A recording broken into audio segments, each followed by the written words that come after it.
Well, on the pro side of things, tariffs can boost industries within the United States, forcing us to start creating and buying our own. But that's no guarantee. Now, it might help some industries like aluminum and steel for the short term, but in the long run, industries like trade and auto and construction, they're going to take a real big hit because costs are going to rise and it's going to become more expensive for them to do what it is that they do. And you know, when costs rise with manufacturers and producers, who do they pass those costs on? But as this has started out, if it's going to go a tit for tat like this, that's not good, because eventually that's going to lead to a trade war. And guess who a trade war is good for? Nobody. And then, of course, the third benefit is going to be more taxes equals more money for the government. More money for the government.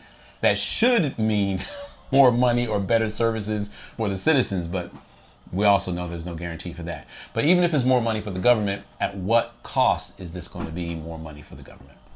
Now for the cons. Now the cons are pretty obvious, all right?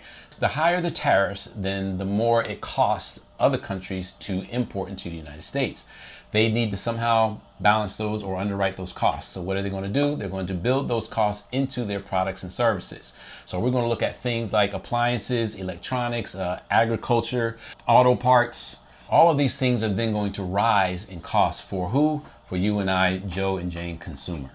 And then on top of that, 9 times out of 10, you're also going to look at manufacturing delays. And we've dealt with that before in U.S. history, and it's never a good thing. Now, to some, this might sound like economic bullying, and it all depends. It depends on how it's used. If it's strictly used within the space of trade, then it's simply a tool that's at our disposal in order to get things that we want or work out better deals. But once it starts going outside of the realm of trade into, like, drug trafficking and immigration, yeah, it starts to look a little bit more like economic bullying. So each viewpoint is valid.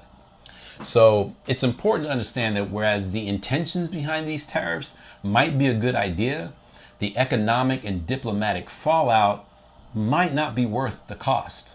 Now you have to remember, these tariffs don't just affect Canada and Mexico. They directly impact the American consumer. And the results can be anywhere from job loss, slower economic growth, higher prices. That's not good for any economy.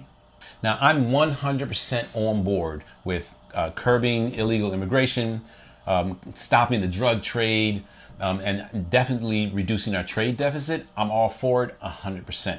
But raising tariffs to this type of level, I mean, that's a pretty risky move. So now that you understand the pros and the cons of these tariffs, what are your thoughts?